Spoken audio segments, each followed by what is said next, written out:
This is not a real counseling session. This is a mock video for a school project. So Brittany, how are you doing today? Tell me a little bit about what has brought you in. I was adopted, and I just kind of feel weird sometimes. Okay. Like, I'm wanting to know who I am.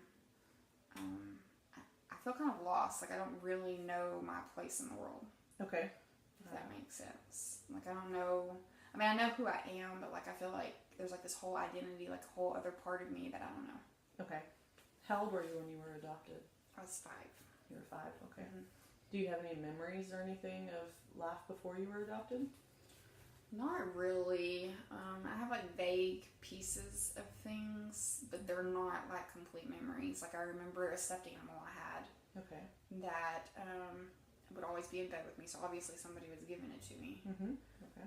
I remember sitting in the living room and watching a TV, watching cartoons. But like I don't remember. It's like I don't remember people's faces or anything. Okay. So it's kind of weird. So tell me about the stuffed animal. What do you remember about it? It was a bunny, and it had a pink tutu skirt on. Mm-hmm. And its left ear was burnt a little bit from something. Okay. And it was always kind of dirty, I guess, because I always had it with me, so it never really got washed. Do you still have it, or did it come with you after you were adopted, or do you just remember it like in the past? Or No, I was able to keep it. I still have it. okay. And I think that it, I have like a few random things. Like I have an old shirt from when I was younger. Okay. I have the bunny, and then I had this raggedy bow. Okay. And so I think like the weird things that I still have left over from that when I was younger, that's another reason that like it kind of makes me wonder. Like I look at them and I'm like, oh, like I wonder why somebody got me the shirt, or like who got me the shirt. Like was it an uncle that bought me the shirt? Do I have an aunt? Do I have cousins? Like Yeah. just kind of weird. Okay. So you've kind of been exploring with maybe you want to find out more with your past? Yeah. I've looked into like some DNA testing to see, like they have so many options now where you can connect with people that have the same DNA as you, and people have been finding with long lost siblings and relatives and things like that. I've thought about hiring I think it's called a genealogist, the person that studies genes and stuff, to do the research for me, because sometimes they know better resources. Okay. So, excuse me. But yeah, I mean, I've been wanting to look and find, out if I have more family or not, or if I even want to reach out to them. Okay. Tell me about like when you first came to your adopted family. How was that? How was that experience? Do you remember that? A little bit. I mean, it was a long time ago. It was when I was 5, but I remember being in the courthouse because how cold it was. Mm-hmm. I remember they were crying. I thought that was kind of weird at the time. Like, it kind of scared me. Okay, yeah. Because I didn't understand really at the time. I mean, now that I'm older, like, I can understand. But they were crying a lot, and I was kind of scared about that. We took a picture with the judge, all of that. And at first it was really weird because I'd never been in a place that long for, like, the same place for that long at one time. Mm-hmm. But then eventually, like, it was really nice because I wasn't having to go from place to place all the time. And I got to have my own bed versus before, whenever I used to have to share a bed a lot of times with the other foster kids. So how did it make you feel? Like, what emotions were you feeling? Can you remember? I was looking back on it now, like I can tell my stomach being fluttery and stuff. That was nerves. Okay. Like then I didn't really, know what it was, but I was nervous. And I mean, I was happy, but I was also a little bit scared. Okay. Yeah. Because it was, I mean, I knew them a little bit from the visits that we'd had, but I'd always had my worker with me, the social worker that managed me. So yeah, it wasn't like I always had like my safety net, my safety person with me. Yeah. So me just being by myself with them, it was a little nerve-wracking.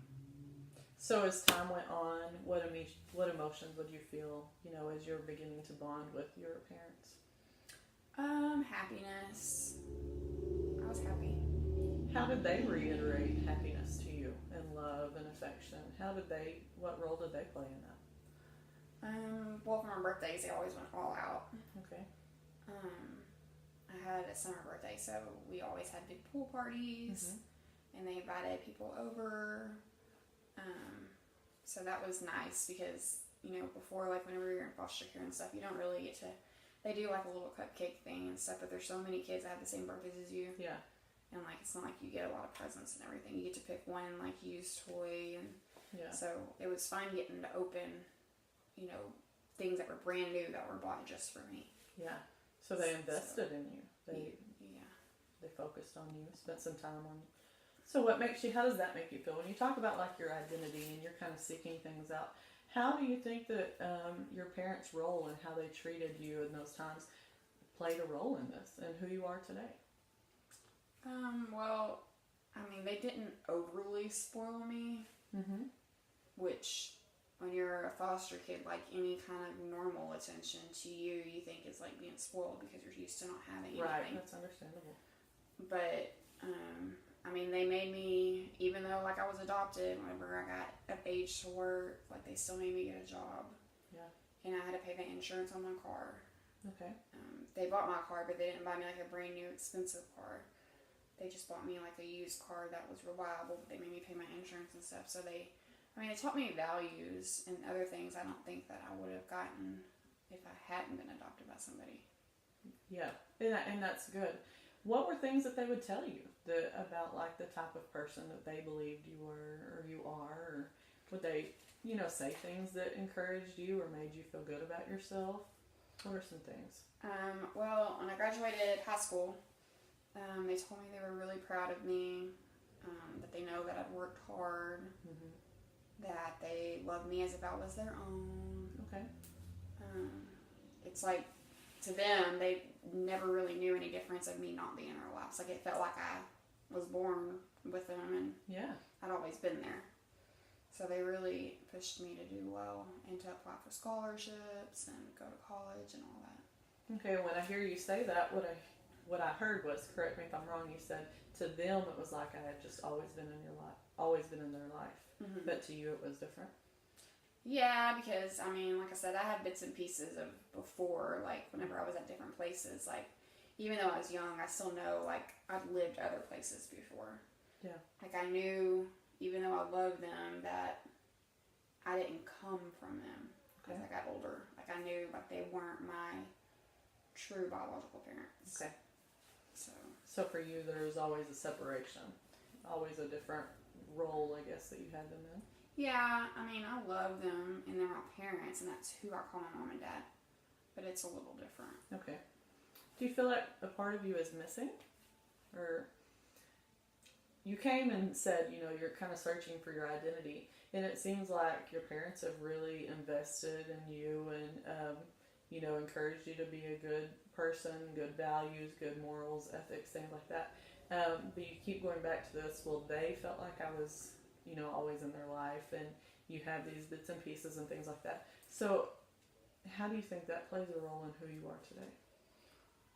Well, because, I mean, being raised by anybody, like, some of how they think and stuff, like, ends up being how you think. Even if you change your mind about certain things later, who you're raised by still, to me, impacts some of the way that you think and stuff like that. Right. But there's also just certain things that, like, come natural to people, I think, and certain things that they naturally like or they enjoy, even regardless of who they're raised by. And so, like, our taste in music is just drastically different. They are very much into country, and they love, and I cannot stand country. Okay, yeah. I have a totally different outlook on music and what I like and stuff. So I always wonder, like, I wonder if the person that had me, if they're the same way. Like, do I get my love of, you know, rock music from, you know, my biological parents? Yeah. So little things like that come up, you know, like, they both like certain foods, and growing up, like, they wouldn't make it as often because they knew I didn't like it. Right, okay. And so it's weird. But, and then, like, cheese, I'm allergic to cheese. Yeah. So I'm like, well, obviously I didn't get the allergy from them because they didn't have me. So I always wonder, I'm like, I wonder if my biological parents, one of them's allergic to cheese, because usually allergies are passed down. And I think that's a very common thing to, as things happen in your life, you know, you wonder, you know, who did this come from, or, you know, what did it come from, things like that. And that's a lot to consider, is where did this part of me come from? I think, you know, that's just going to be up to you. But who you are and your identity isn't defined in, you know, like, where did I get my cheese allergy from?